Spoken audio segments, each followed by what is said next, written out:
As I have moved on through life, you know one of the strange things that I discovered? I discovered that I hate moving. Now, for anybody that's like college age-ish, moving's not bad. Moving's kind of fun. You throw your one suitcase and, maybe a couple bags in the back seat, and off you go. You're like, woo, college party, woo, And then when you're done, you throw that same stuff in the back seat of the car, because it all fits in the back seat of the car at that point. And so you drive off, and it's fun, and it's not a big deal. When you get old, and you get gray, and you have bedroom suits, and you have armoires, and it just gets to be a monstrous pain. And I've gotten to the point where I absolutely hate moving. Last move that we had, and we were only married, about 5 years is all we've been married, so you'd think that we wouldn't have a lot of stuff. We unpacked our last box 2 years after we moved. Now, part of that might be our problem personally, but just absolutely hate moving.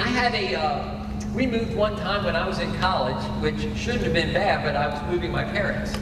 And it got so bad that we had to put my stepfather in a car and make him leave.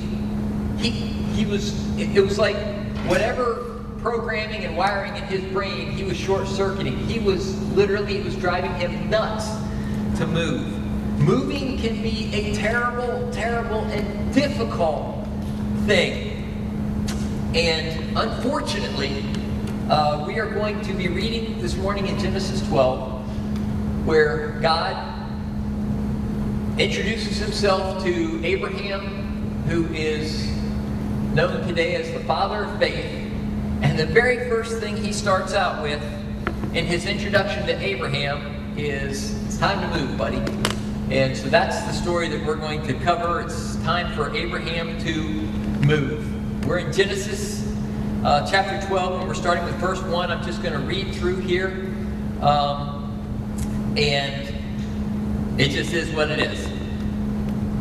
Genesis 12, starting with verse 1, and this is God's introduction to Abraham. The Lord said, it isn't Abraham at this point, it's Abram.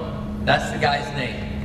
God changes that name later to Abraham, but he starts out with the name Abram. The Lord had said to Abram, leave your native country, your relatives, and your father's family, and go to the land I will show you. I will make you into a great nation. I will bless you and make you famous, and you will be a blessing to others. I will bless those who bless you and curse those who treat you with contempt, and all families on earth will be blessed through you. Verse 4, so Abraham departed as the Lord had instructed, and Lot went with him. Abraham was 75 years old when he left Haran. He took his wife Sarai, his nephew Lot, and all his wealth, his livestock, and all the people he had taken into his household at Haran, and headed for the land of Canaan. When they arrived in Canaan, Abram traveled through the land as far as Shechem. There he set up camp beside the oak of Morah. At that time, the area was inhabited by Canaanites. Then the Lord appeared to Abram and said, I will give this land to your descendants. And Abram built an altar there and dedicated it to the Lord who had appeared to him. After that, Abram traveled south and set up camp in the hill country, with Bethel to the west and Ai to the east. There he built another altar and dedicated it to the Lord, and he worshipped the Lord. Then Abram continued traveling south by stages toward the Negev. God starts his first recorded conversation with Father Abram. Actually, he wasn't Father Abraham yet. He was Abram, with the command. And it was a straightforward command, but it was not a simple command. He basically comes to him and he says, leave everything you know, everything you're comfortable with, all the people that are important in your life, leave your safety and go wherever. He doesn't even tell him where he's going. He just says, you go, and I'll show you the way. You go and you dive into the unknown, where you won't know the people, you won't speak their language, you won't know their culture, and you won't know the land. You just go get them, boy. And again, not to worry, because I'm going to show you, as you travel, where you're supposed to go. Basically, God's saying, hey, take a flyer with me. Trust me. It's all going to be okay. And I look at that and I think, is it any wonder that this guy became the father of faith? Most of us, even if we know where God is trying to get us to, we have a hard time packing up and walking away from our safety. But here's what's cool about God. Commands always come with promises. Commands always come with promises. The Bible is the great book of the if-then. If you do this, then this is what will take place. You got to love that about God. He doesn't leave us hanging at any point. He says, if you disobey, this is what's going to happen. If you obey, this is what's going to happen. It's an if-then. Our whole lives, God made if-then. But the cool part about that is He fully and completely displays what the if-then is. If-then. If-then. And here's what He promises to Abram. He says, I will make you a great nation. It's a pretty big promise. It's actually kind of a huge promise if you consider the fact that his wife Sarai was infertile. She's like, I don't know, somewhere between 75 and 90 years old at this point.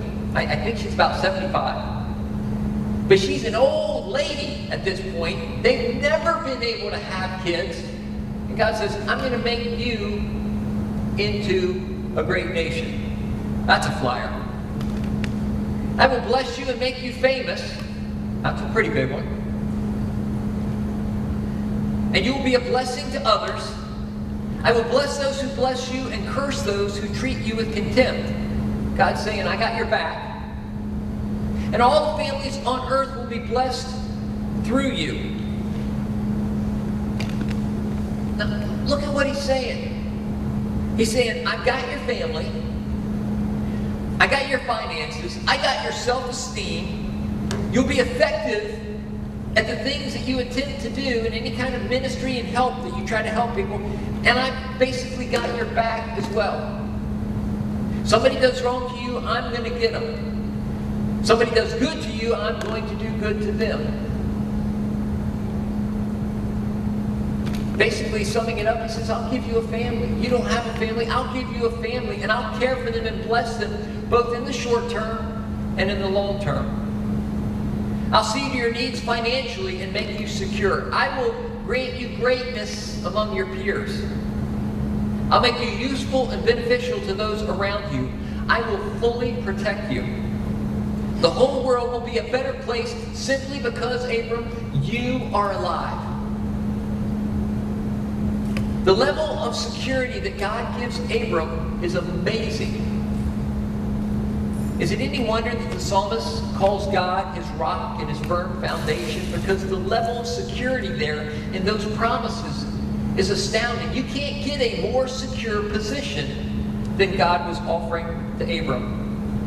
Now here's the question that needs to be asked in all that. What on earth does that have to do with us?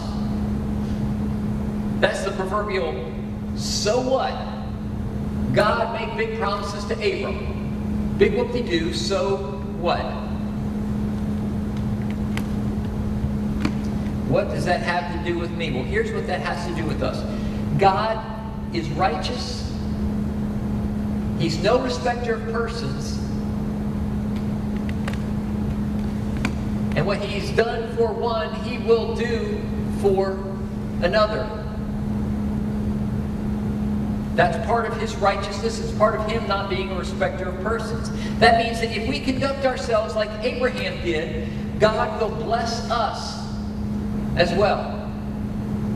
If we will conduct ourselves the way that Abraham did, God will bless us as well. We find this principle throughout the Bible. Deuteronomy 28, my personal favorite. I preach on it generally once a year. If you obey, you're blessed. If you disobey, you're cursed. So simple. If you obey God in everything he tells you to do, he will bless you in every single thing you do. If you disobey God, then you are going to be running your face into a wall over and over and over again. Just straightforward as it gets. If you obey God, you will be blessed in everything you do and everything you touch. If you disobey God, you are cursed in everything you do and touch, and they will overtake your life. That's that one where you wake up one day and you think, how on earth did I get here? If you've been obeying God, you wake up one day and you say, how on earth did I get here? And it is a positive statement. If you disobey God, you wake up one day and say, how on earth did I get here? And it's a very negative statement. The question is whether you've obeyed or disobeyed, because every single time you do that, God's word is released to pursue you until it overtakes you. And with that in mind, here's the principle that we can pull from Abram's experience. If you will obey God, if we will obey God no matter what he commands, because again, I guarantee you, Abram he was not excited when God said, hey, pack up and get out of here. Leave the things that you know and are comfortable with. Leave your safety and your safe zone, your comfort zone, and go dive into the unknown. But if we will obey the way he obeyed, God will take care of us and our family. He will take care of you and your family and bless them both short-term and long-term. Matter of fact, he said, if you love me and keep my commandments, I will bless your generations, your children's children's children, to 1,000 generations. And he does not lie. So if we will obey, he'll take care of us and our family and bless them both short-term and long-term. He will take care of you financially and make you secure. And I don't know if you've looked around lately, but security is at a premium. We've got things going on and currency problems, and we've got this problem, that we got things going on in our nation, and matter of fact, our world. Good gracious, this is a worldwide monetary issue. But security is hard to find. He will take care of you and make sure that you are secure financially. He will grant you greatness among your peers. One of the deepest needs of mankind is significance. God will grant you significance if you obey when he tells you to go or stay or do whatever. He'll make you useful and beneficial to those around you, meaning your ministry will be fruitful in life. He will fully protect you. And the whole world will be a better place because you are alive. A lot of you wonder, Lord, what's my ministry? Oh, what's my ministry? If you think about it, Abraham, the father of faith, he didn't have any quote-unquote ministry. But the whole world was blessed. Why? Because he simply obeyed God. You want to change the world? Start obeying God. You'll be shocked at what God can do with one person who will simply obey what he says to do. Obey God. The whole world will be a better place because you're alive. You will live in the amazing security of an almighty God. You'll be like a tree planted by the rivers of water whose leaf does not wither. Even in the worst drought, the worst recession, whatever, in the worst family crisis, in the worst work crisis, it doesn't matter. You will bring forth fruit in your season. Your leaf, Your leaves will not wither, and whatever you do, everything you do will prosper if you are obedient to God. Those who are obedient to God live on a whole other plane from this world. Everything can be falling apart around them, and they just cruise right through. Psalmist, Psalm 91. Love this psalm. Just going to read it to you. Just listen to what God is saying here. Those who live in the shelter of the Most High will find rest in the shadow of the Almighty. You need rest? God's got it for you. This I declare about the Lord. He alone is my refuge, my place of safety. He is my God, and I trust him. For he will rescue you from every trap and protect you from deadly disease. He will cover you with his feathers. He will shelter you with his wings. His faithful promises are your armor and protection. When I was a little boy, I still remember this story about a farmer walking out after his barn had burnt down, and he saw a lump sitting on the ground, and as he walked by, he kicked it. When he kicked it out, scrambled all these little yellow chicks. What he had kicked was the mother hen who had covered her babies up and given herself. She was protecting them with her wings. And I love that, verse 4. He will cover you with his feathers. He will protect you under his wings. He will shelter you with his wings. Verse 5. Do not be afraid of the arrows of the night, nor the terrors of the night, nor the arrows that fly in the day. Do not dread the disease that stalks in darkness, nor the disaster that strikes at midday. Though 1,000 fall at your side, though 10,000 are dying around you, these evils will not touch you. Just open your eyes and see how the wicked are punished.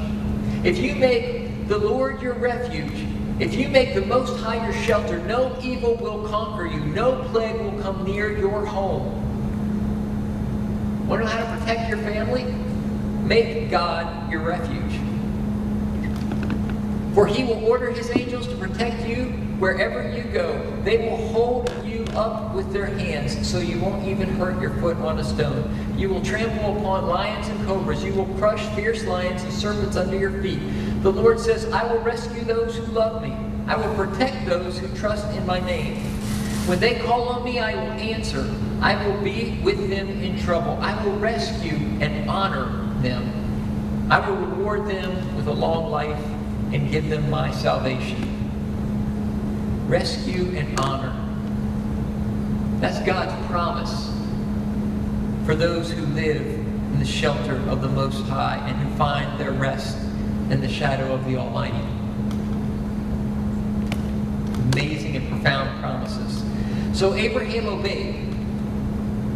God gave him another glimpse into the future, and Abraham became a worshiper. Not because he was compelled to, not because God asked him to, but just out of the deep gratitude for what God was going to do. That's how I look at Abraham, and to me, that's how he became the father of faith. He took God at his word and just believed and went and did whatever God said. And it's evidenced by the fact that he became a worshiper just at God's word. He didn't have to wait to see the fruition. Sometimes I sit back in my life and I'm like, God, I cannot believe some of the good things that you've done to me. Thank you so much. Abraham didn't even wait to see it all play out. Abraham stopped right there because God had said it and worshiped. He believed what God said. God's looking for people who will believe what he says. So Abraham became the father of faith and the father of grateful worship. So what about you? What if God told you to ditch your life and follow him into the wild unknown with nothing but the promise that he's got your back? What would you do? What would you do with that? Maybe you're asking, why on earth would God do that to me? Well, sometimes he does it, and I believe with Abram, he did it because a prophet is not without honor, save in his own family and with his own household. Sometimes God has to move us out in a way just so that he can display his glory through us. He has to move us from our safety levels. And maybe you've got people in your life who are holding you back in your relationship with God. I'm sure if you were to stay his family members, because if you remember his Uncle Laban was not the greatest guy on the planet. There would have been some relationships that would have been trying to hold him back. And sometimes God tells us to move on from people or relationships that are not for our good. And by the way, he always knows what's for our good and for our best. And he always directs us according to what is for our best. So maybe God is telling you to move on from something. Or maybe God's telling you to stay put in a difficult situation. That is oftentimes a whole lot harder than moving from a comfortable situation. Some people are wired. I'm wired, so it's really easy for me to bounce and move. What's hard for me is to lock in and stay when it's hard. Sometimes God calls us to lock in and stay when it's hard.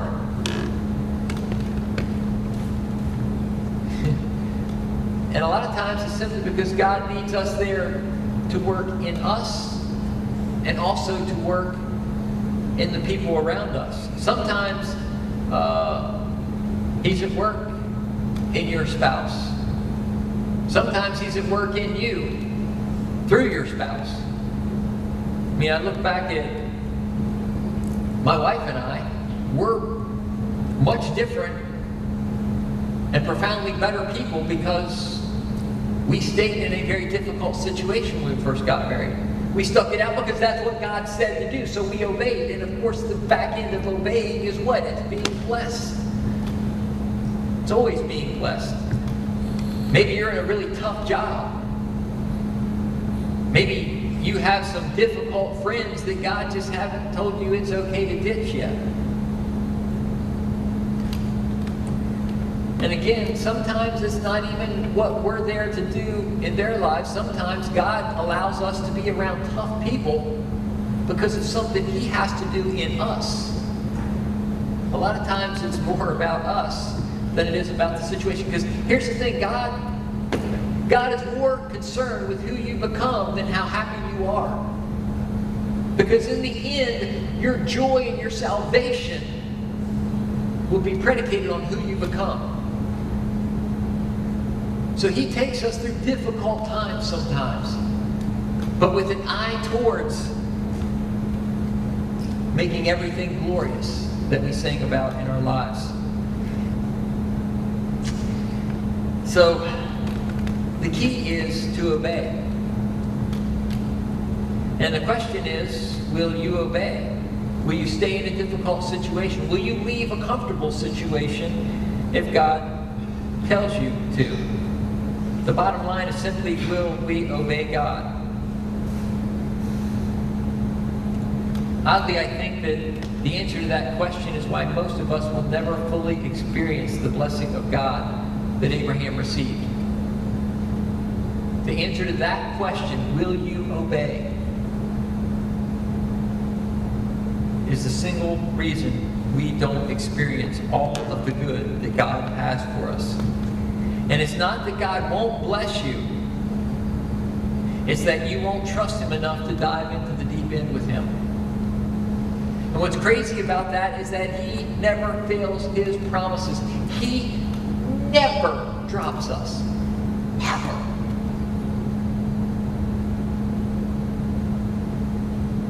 And we're still afraid to jump. It's like the one constant that never, ever drops the ball is standing there saying, he's on the side of, he's in the pool when you're standing there on the side, he's saying, jump, I got you. And we're like, nah, man, that water, sorry. afraid you'll drop me. Never dropped anybody, ever. We're just think sometimes kind of crazy. So the question is, what do I want you to take home from this message? Here's what I want you to take home. If God is telling you to do something, even if it seems a little bit crazy, if God is telling you to do something, do it. If He's telling you to jump in, jump in. If He's telling you to stay, stay. But if He's telling you to do it, do it. He never fails. Even the biggest, hairiest, scariest promises in the world, the most impossible, crazy stuff on the planet, He won't fail. He always comes through. God came through on every promise to Abraham, as crazy as they were. He said, I will make you into a great nation. His wife was infertile.